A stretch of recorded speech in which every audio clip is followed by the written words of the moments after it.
morning, Silas. How are you? Pretty good, how are you? I'm doing well. Did you have a good weekend? Yeah, I did. Okay. Well, your question of the day is on the board right in front of you, and it's also on the board, on the whiteboard.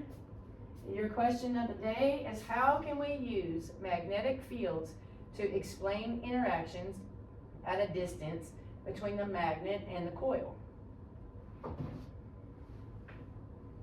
So take a few moments, think about what we have discussed before in prior lessons.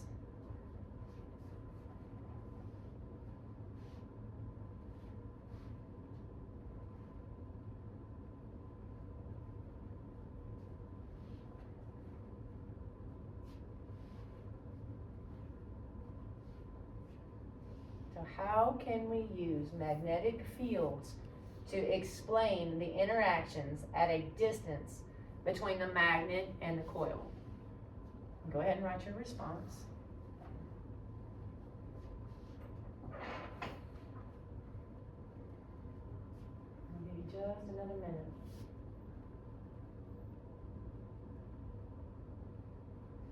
While you're doing that, I want to go ahead and mention our I can statement for the day. It is on the board. I can understand what is happening in the magnetic field to cause attraction and repulsion. So think about that. Think about whenever we touched with the magnets. Think about what attracted to what. Did we have some that attracted to some and others that didn't attract? Like north attracted to south more than it attracted to north because opposites attract. Exactly.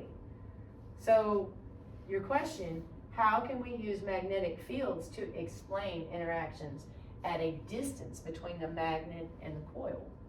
Remember when we did that with the electromagnet? Like this nail right here? Yeah. And then we had it attached to the battery with the wires, right?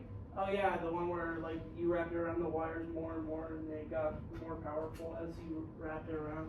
So how can we use magnetic fields to explain the interactions at a distance between the magnets and the coil? Would it be, but the more power that you would have, the more attraction you would get? How would you have more power? If you added on to the compass and you or added more, like for instance, adding more wiring to gain more power, you would have more distance through power. You would have more distance? So no, Silas, remember, stay on track, okay? Mhm. So how did the distance affect the magnetic field? Can I look off of my notes to see? Yeah, okay.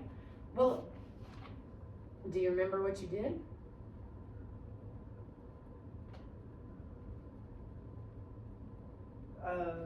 At a distance, if I was to take two magnets and if I was to put them to right here and let them go, would they attract? Yes. But if I was to make it a little bit further apart and I was to let go, would they have the same attraction? No. Why is that? Because the magnets are weak where they are really small. So how can we use the magnetic fields to explain the interactions at a distance between the magnet and the coil? The bigger the mass, the more the how can I say it? The pull. The bigger the mass, the bigger the pull. Okay, but that's mass. What about the distance?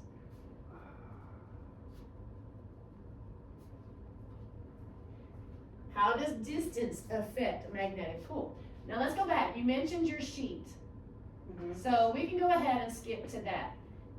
Bring up your sheet from what we already did when we did your cause and effect.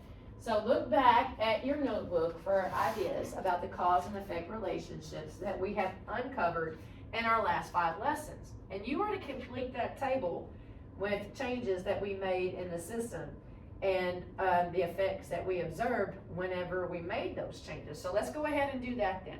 So what's the first one that you had there that you tested? We put north to north. Okay. And it was very weak. Okay. They were the same. Did they attract No. at no. all? No, not really. No, what did they do? Did they push away? Yeah, they pushed away. Okay, so, okay, well, that's great, so that's what happened whenever we put north and north, so you do know that north and north do not attract, matter of fact, you are right. So what happened whenever I put the magnets together? Did it move it without me touching it? Yes, because it pushed it away. So what do you think is happening in that magnetic field to make that happen?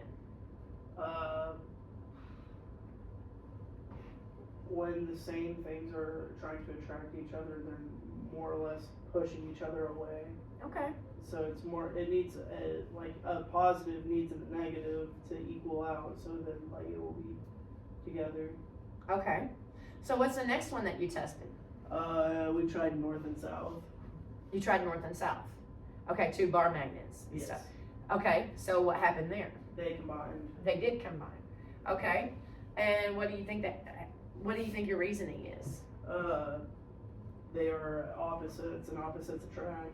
Okay. So let's go to the next one. So is this where we did the electromagnet?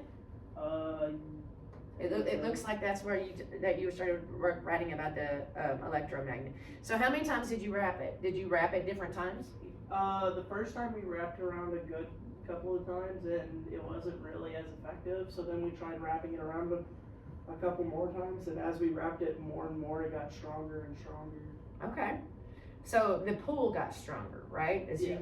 As you did more. Okay. Well, that makes sense. But why do you think that is?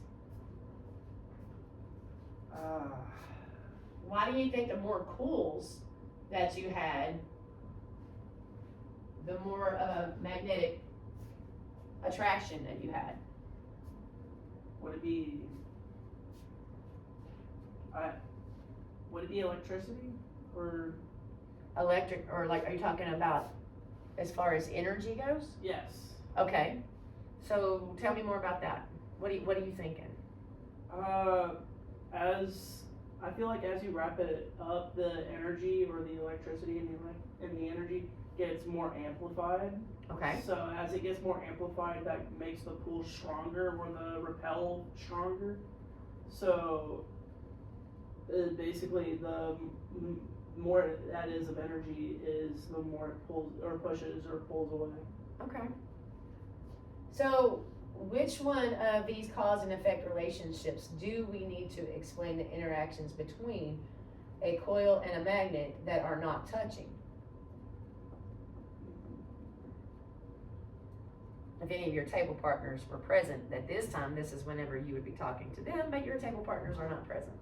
So it's just us today. So which of the cause and effect relationships do we need to explain the interactions between a coil and a magnet that are not touching? What do you think?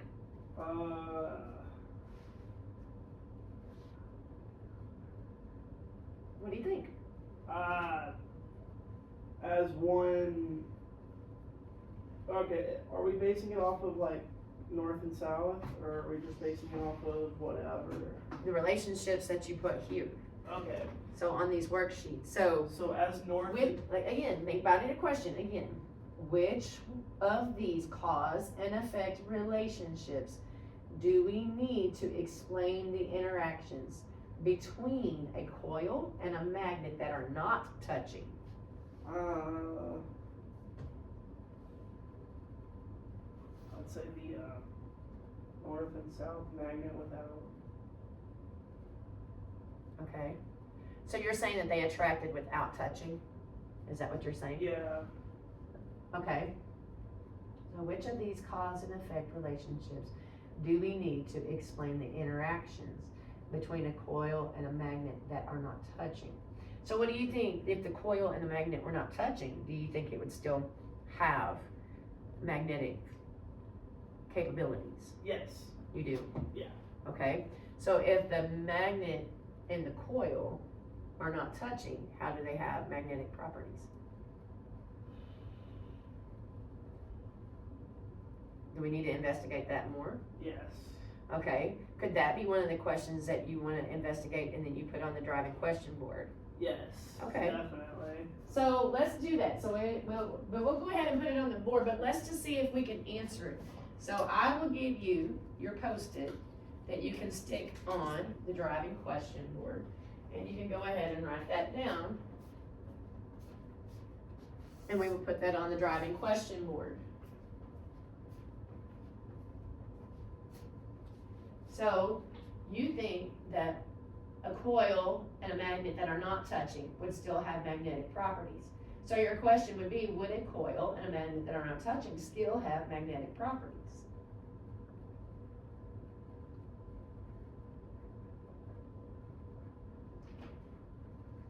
So we're just gonna write that down. You're gonna write that down, and you can put that up there. Put that right here. Mm-hmm.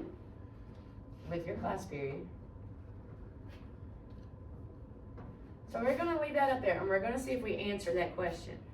But we're gonna go back to the model that we had drawn in the previous lesson, if you remember. So I'll open that model back up. And the model was to try to explain what's going on in that magnetic field, right? Between two different magnets, two different magnetic fields, right? So look at your model again and ask yourself, so refine the model of a system that captures what we have already figured out about the cause and effect. So be sure to include all the important parts of the system